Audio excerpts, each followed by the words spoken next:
want to create content that's not only fun, but also like positive and uplifting. I think it's important for me that I'm putting out something parents can trust and kids can just enjoy and have a great time. Hey parents, quick heads up. DJ Raphi is bringing his high energy kid favorite live show to Philadelphia on March 11th, 2026. Think music, movement, laughter, and kids actually joining the show, not sitting still. If your family loves dancing, joy, and unforgettable memories, grab your tickets now. Details are in the show notes, and we'll see you there. Welcome back to the Running Wine Mom podcast. I'm your host, Samantha Cieslinski, aka the Running Wine Mom. Today's guest is someone who reminds us that joy is universal and sometimes it doesn't need words at all. DJ Raphi, born Raphael Nathan, begins his journey in Johannesburg, later calling Jerusalem home, and now bringing his music and movement to stages around the world. Through dance, rhythm, and play, he built a global community of kids and family who feel seen, connected, and free to be themselves. What I love about his work is that it meets children exactly where they are, curious, expressive, emotional, and it invites adults to remember something we often forget, that movement is communication, play is healing, and joy is powerful. Today, we're talking about his journey, his upcoming U.S. tour, including a stop right here in Philadelphia, and why dance might be one of the most important emotional tools we can give our kids. This conversation is about creativity, connection, and the courage to leave with joy. So without further ado, welcome. Thank you so much for having me, Samantha. Yes. So before we talk about dance, to start each episode, we have our wine, and win of the week segment. This is where we share our favorite bottle of wine, vent about something that's been bothering us, and celebrate our recent victories. So grab a glass, take a deep breath, and let's get started. So what is your drinking wine of the week? So my wine of the week is a rosé called Tora Mountain Vista. It's really smooth, fruity, and delicious. I love a good rosé. I'm in red season right now. Well, right now I'm doing dry January, so I'm not in any sort of wine season, unfortunately. Gotcha. So what is your complaint wine of the week? I think my complete wine is like, I have rehearsals tomorrow towards an upcoming tour that we're doing, and I'm really looking forward to it. But also, I know that I need to be like on my feet for 6 hours straight with the team watching me and giving me like comments and all that. So I'm not really looking forward to that as much as it's exciting. Yes. And then my win of the week is that I'm flying with friends to Europe, just Budapest for a couple of days, Oh, that's awesome. relax for a little bit before all this craziness starts. Yes, I was looking at your tour schedule across the US, and so that's going to be a busy time for you. Like I said, we'll be at the Philadelphia one, so I'm really excited to see you there. Yeah, sure. Amazing. Yeah, so I always like to ask my guests, what's one significant challenge you've successfully navigated shaping your journey to where you are today? I think planning my tour has been a really big challenge. I don't think I understood how much work would go into it. I'm so happy that I'm doing it.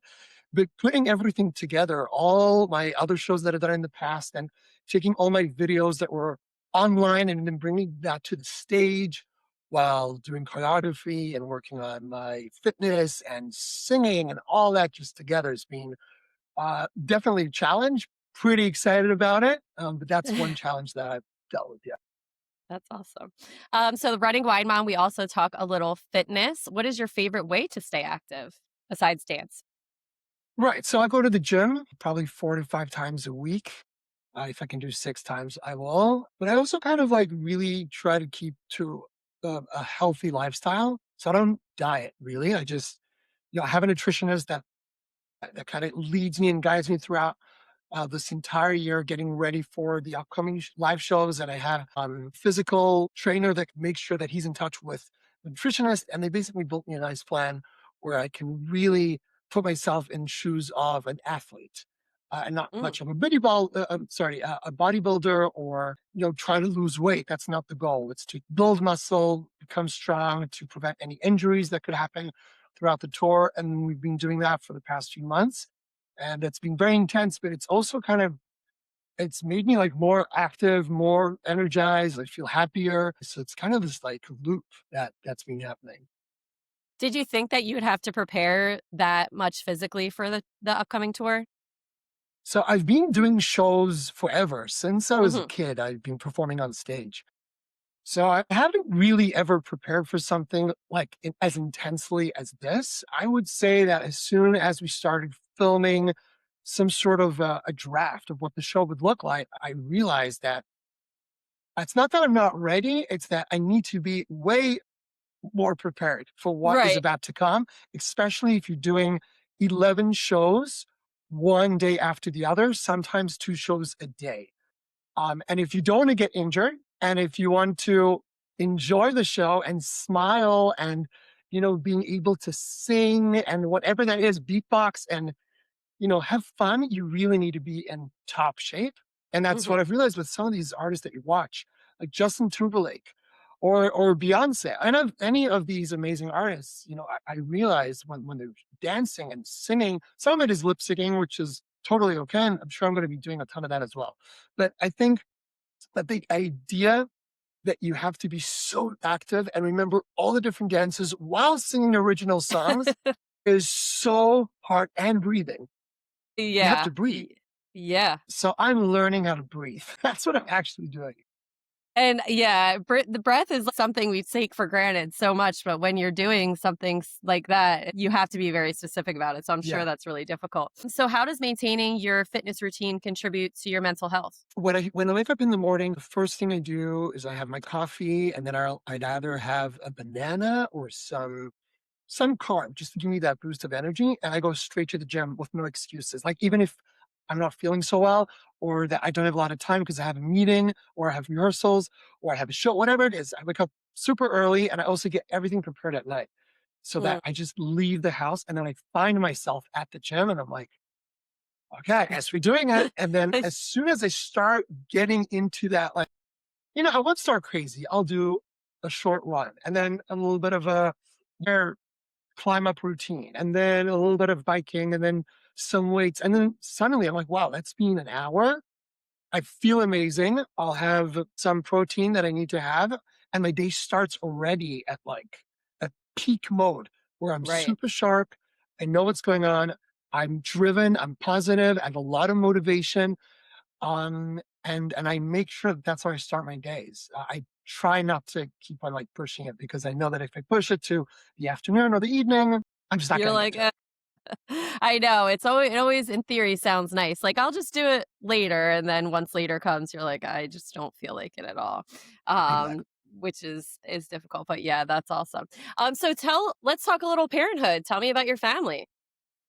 So I'm married to my amazing wife, Ilana. She's been the rock throughout this whole journey. She's been there for me for every moment, from all the top moments to all the worst moments. And I have twins, a boy and a girl. Yeah, they're 8 years That's old. twins. All right. Well, we're gonna talk. Maybe that's the thing you were least prepared for in parenthood. What were you least prepared for in parenthood? The twins. Yeah, that was so intense and crazy. I think it was always a dream of mine to have twins. Mhm. And then when we heard that we're having twins, it was such a celebration, but also a huge Oh moment of gosh, like scare and anxiety and how we're going to deal with this. And I started really performing quite often at different events. And, I was pushing my career forward 8 years ago, or even 9 years ago, really intensely. And then, I was like, okay, well, I guess they'll be born and we'll figure it out. But for 2 years, I didn't sleep. But it was actually the most amazing thing because it pushed me to open up like a team and create this group around me that was helping me run everything. But as a father, I'd highly recommend it, to be honest. yeah. Is a dream. I just know that I did not sleep for 2 years. I do not remember those first 2 years. Mine aren't twins, but they're 18 months apart, and they're 3.5 and 5. But I feel like once, like the first 2.5 years were just wild, and then all of a sudden we're on another path where they're playing together, they're sleeping, Right. they're like friends. So it's kind of, again, no comparison to twins, but I could see how once you get to the other side, it's a little bit nicer. Yeah. I think now at this age when they're 8 years old, Yeah. it's amazing. They're Right. best friends and they play with each other and we have Mhm. play dates with my daughter's friends and then my son's friends. They all play together. It's just, and we That's all, and fun. also they go to the same school. So we Right. have the same homework. So we just, Which I'll is sit nice. with my daughter and my wife will sit with my son and we just kind of do the same. If I don't know what's going on, I'm like, what do we do now? And there's always an answer. So that's awesome. That's awesome. So what do you think your parenting style is? I'm probably like a goofy type of father. I try to make my kids laugh all the time and just to get their attention and kind of like, I wouldn't say annoy them, but yeah, kind of like poke them a bit and then see their reactions. Even as twins, it's just hysterical how they would like look at each other and be like, "Dad is so silly," and I'm like, "Yeah." And I really love doing that, like bringing that fun side of me because I do that anyway at my job. It's what I do. I Mhm. entertain kids, and to do that for my children is just a gift. It's awesome. That's They fun. just see me as their dad and nothing else. It's awesome. It's fun. What's one piece of advice you would give to other parents? I would think, it's important to be there for your children and not miss their big moments. Life goes past so fast. I hear that a lot from older people, and I'm 35 now, and I'm already noticing that, like, oh wow, they're already eight. They've already passed that first grade. They're in second grade, and it's just going really fast. I'm not even like I'm trying to catch every moment that I can. You know, I'm not I know that parents are super busy. I'm super busy, but I know that at 4 o'clock PM every day, I'm home. If I have to push it because I have a show or I need to travel, I understand. And I make an assumption that, okay, because I'm traveling this week, so the week after or the week before, I'm going to make more time for my kids. I want them to Mhm. feel that I'm in their lives. My parents were very much like that. They didn't travel like crazy. They didn't do much anything besides work and then be at home. And then when they were home, they were there for us. So that's my main advice: is just to be there physically with your kids. Yeah, that's super important and great advice. So let's get into you. Tell us about your journey. It began in Johannesburg and took you all the way to Jerusalem and now to stages around the world. Yeah, so we lived in Johannesburg, South Africa, and we had a comfortable life, and it was pretty easy. I had like a bunch of different classes I would do. I played tennis and cricket after school. And it was just great, I guess. And then my parents wanted to find something a bit more meaningful for their children to have even a safer life. South Africa is not the safest country. So they decided to move to Israel, which could sometimes be a really challenging move. Sometimes this country can really hit you in the face. Sometimes it's not the easiest. But I think it made me and my younger brothers grow intensely in a way where challenges in life were just part of your day to day. And then you kind of become this like mentor for yourself, for people around you. And I have family all over the world, and I see that how different we are. They have a different type of life and lifestyle, and the way that I live life is very different. But I feel that I have probably some tools that I would miss if I weren't growing up here. And those tools did help me become my own entrepreneur and build businesses and go after my dreams and do all the stuff. And so, being in the business that you are, you talk about how language and movement connected you to people long before words did. What was this realization like that dance could be its own kind of language? It was really eye opening for me. I was traveling somewhere in Europe and I needed to get directions for somewhere. And I tried to explain to them in English, like, hey, how do you get to this area? I want to do a track over here. And they didn't understand what I was saying.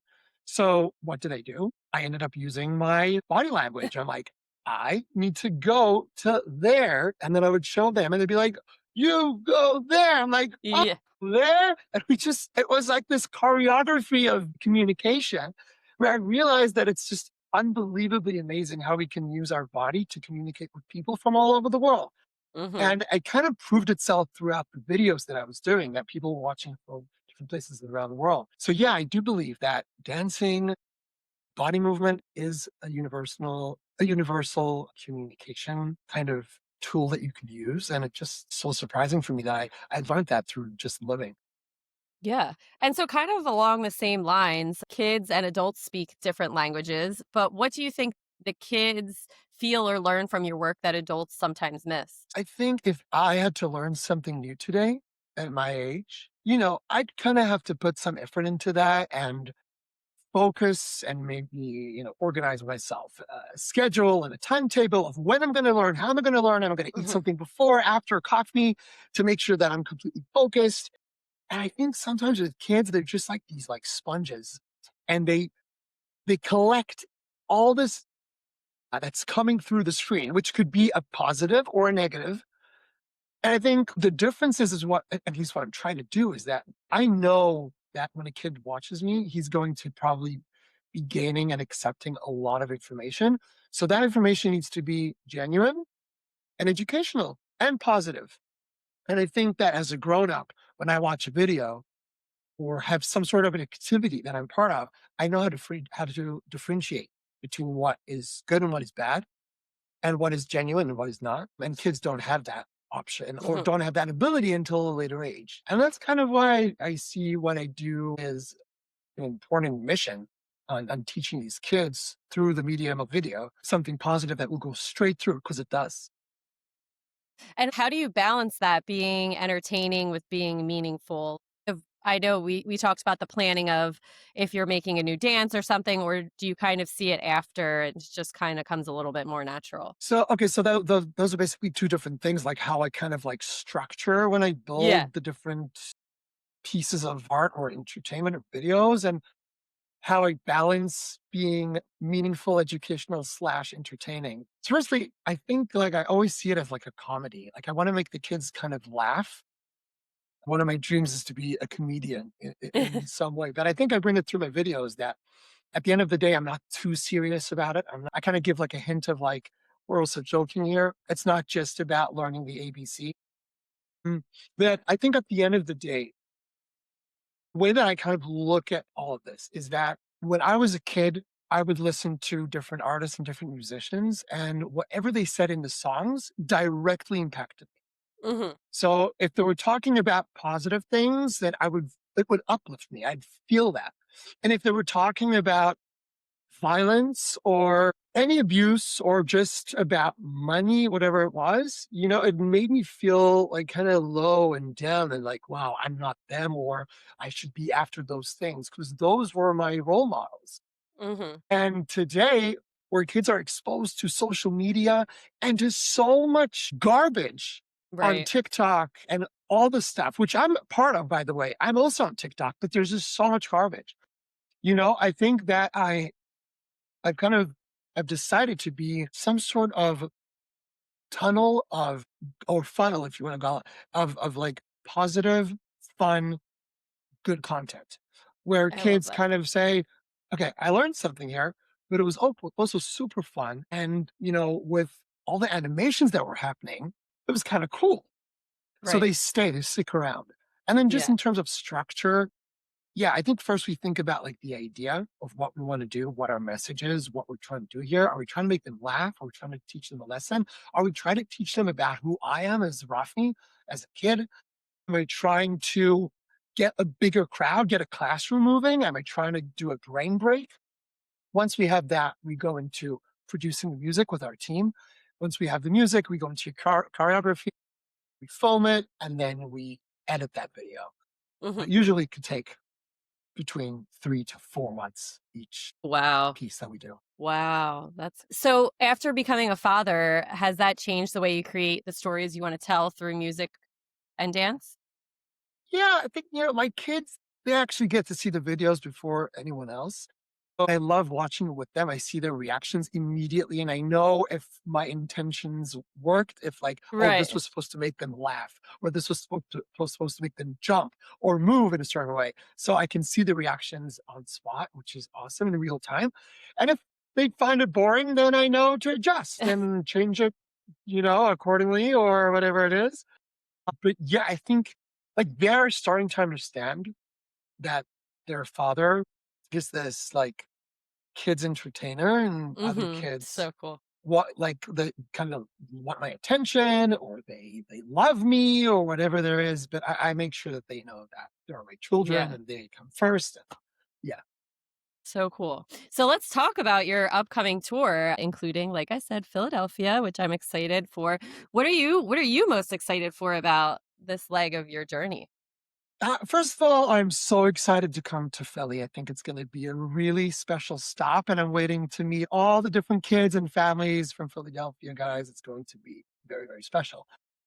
But besides that, I like just to see the families come together and dance and follow me like they've been watching me at home. Mhm. They've been in their lounges, they've been in their schools, and I guess for them to see me, I'm sure will be special, but for me to see the people behind the screens, Yeah. because I don't get that immediate impact here on the day to day. Right now, I'm sitting in my office and my studio is right over here. My music studio is right over here. So we have this space with the editors and everyone's in this like, DJ Raphi franchise building. We're all creating content, but we don't have a crowd. So we don't get to see the direct impact. And I think that is going to be a very special moment. That's awesome. And so describe what a DJ Raffi live show feels like, especially for kids and families who might be coming for the first time, like our family. Okay. So a lot of energy, energy, energy. I cannot say that enough. It's just going to be a lot of dancing, a lot of jumping, a lot of fun, a lot of sweating, and a lot of laughing.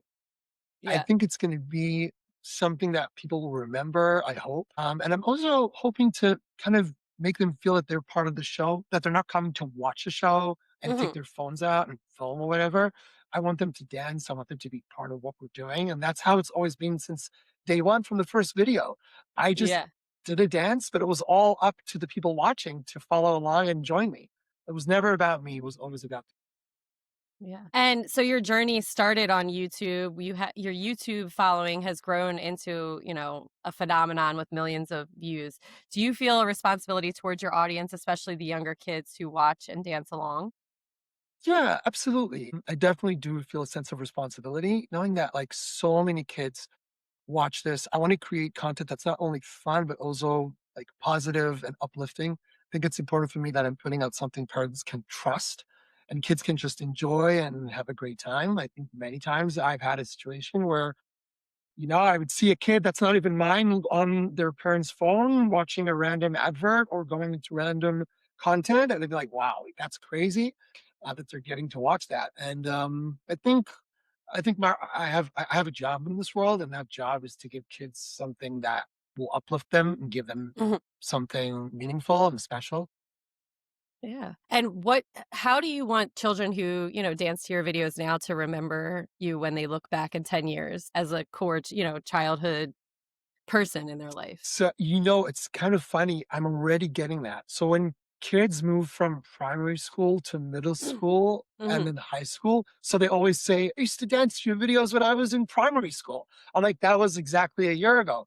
But they still see that as a different segment of their lives. And they kind of say, yeah, we grew up in your videos. So I've been doing videos for almost 6 years now. That'll be March, 6 years. So, kids that have been dancing to my videos 4 years ago, they're not doing the same dances as they did then. They're doing the new stuff, but they're still like, wow, I grew up on your videos. And that really means a lot to me because I know how much these dances and music and videos can have an impact on you as a kid. When you Mhm. grow up, you kind of like hold on to that, like, "Oh, wow," like, I remember DJ Raphi said this, like, superstar thing. It really got to me and helped me kind of motivated me to become, a better soccer player, whatever it Mhm. was. And I think that's what I'm hoping, that people kind of go after their dreams and say, "Your son really helped me kind of follow my path and get an outlet that I was really interested in."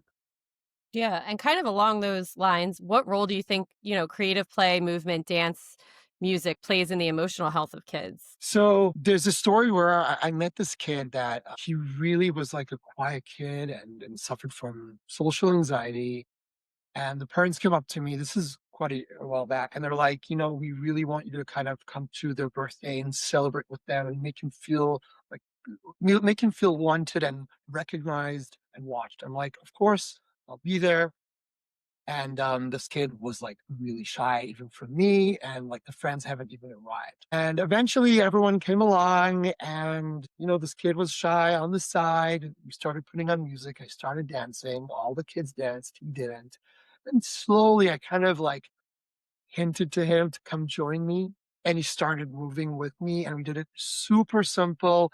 Put your hands up, put your hands down. Let's do a little bit of a twist. Let's do something a little bit funny, whatever it was. And he started doing that. He started laughing. His friends started laughing. And then we started, taking it to the next level. The next thing, he joined me by the DJ stage and we started DJing together. And he suddenly put the headphones on. By the end of the day, people were picking him up on chairs. He was taking selfies. He felt like a star.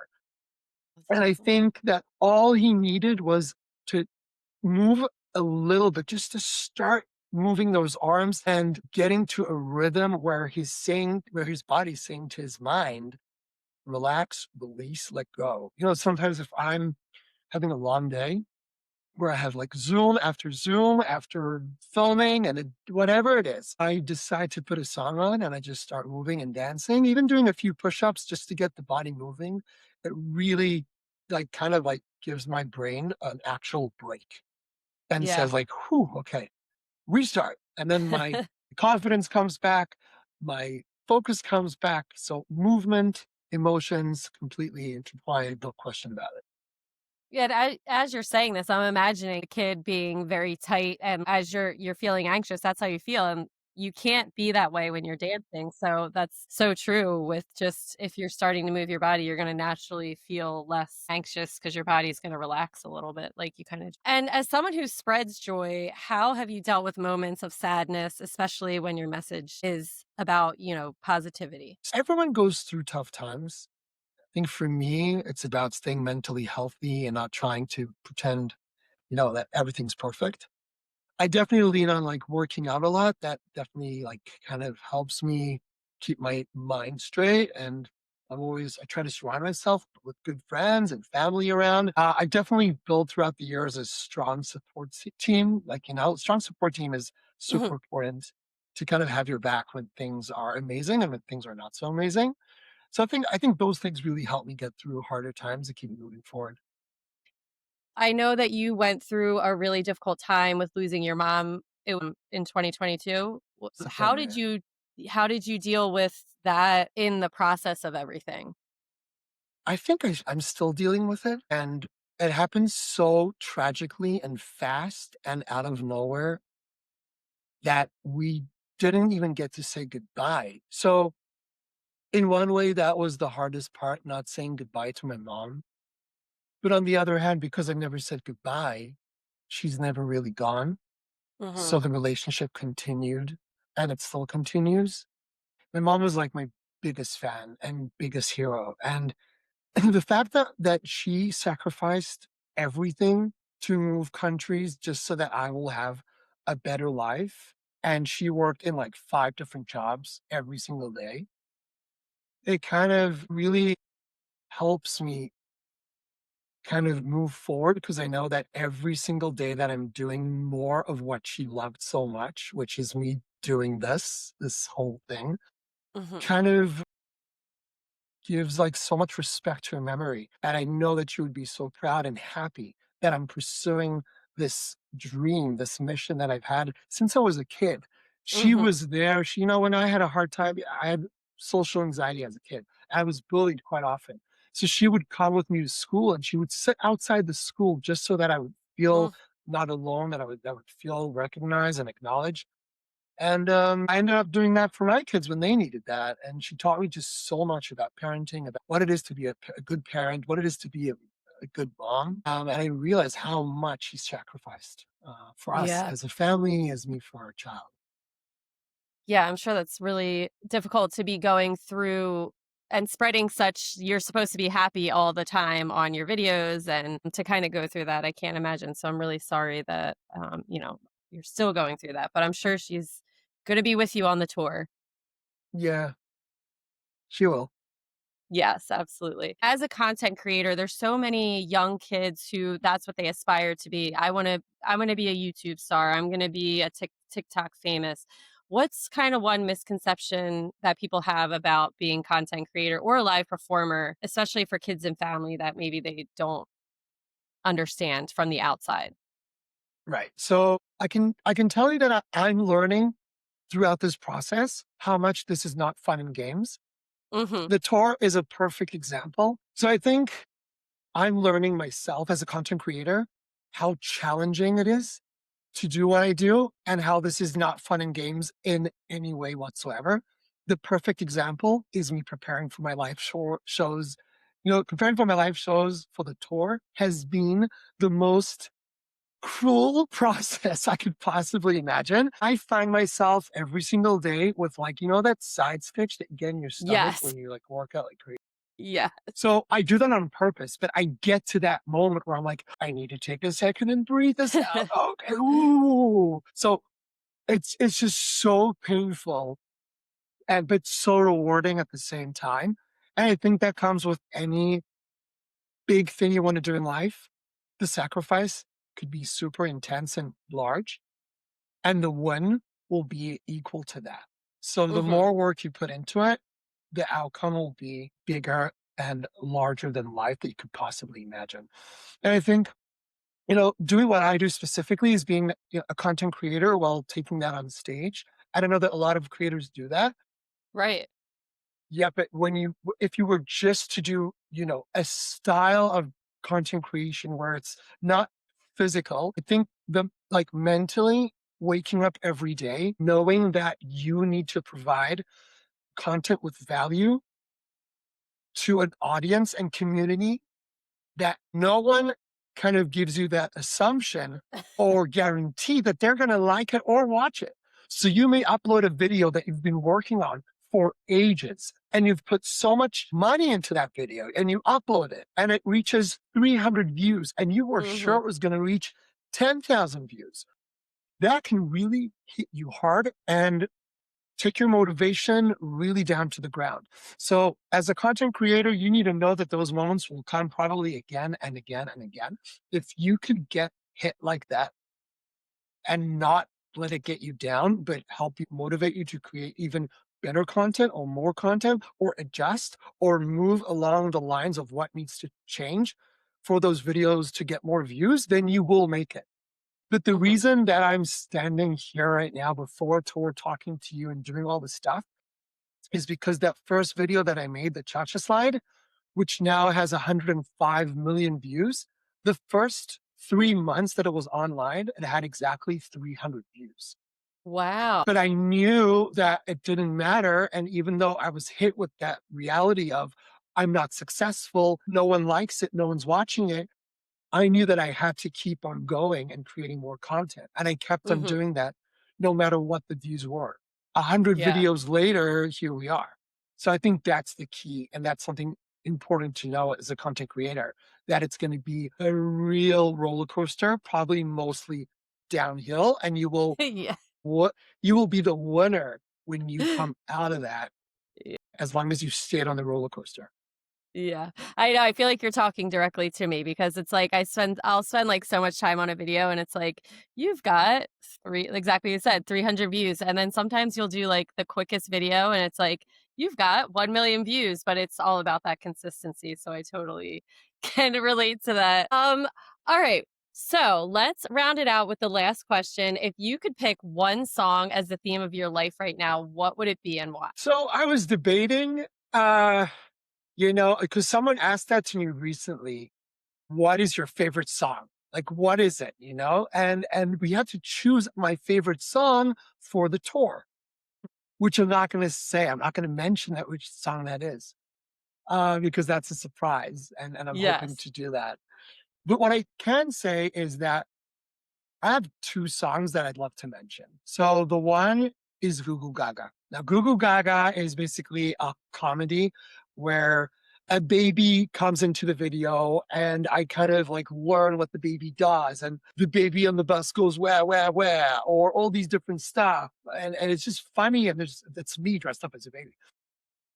But I think the message behind it actually is that we all have a little baby inside of us. Not Yeah. not being pregnant. I mean, we're all just like these little fragile children that are looking for someone to love them. Yeah, and I brought that through comedy, but I think it's that. It's that I always kind of see myself at this little child that is learning once again how to walk, how to talk, how to eat Mhm. properly. But in my own world, I keep on learning new stuff. I keep on hurting myself. I keep on falling and then crying and I'm looking for someone to help me and support me and teach me. But eventually this baby gets to walk and crawl and talk and run and grows up to be someone incredible. So that's just like an insight that I've had on Google Gaga, which again, it came out as a comedy.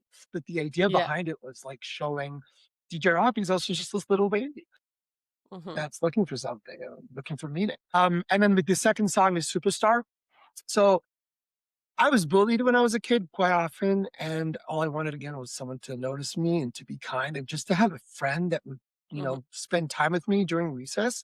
And then it came to a stage where I made the change myself and I reminded to myself that I am worthy, that if I want, I can be this person I want to be. I can be this superstar, superhero.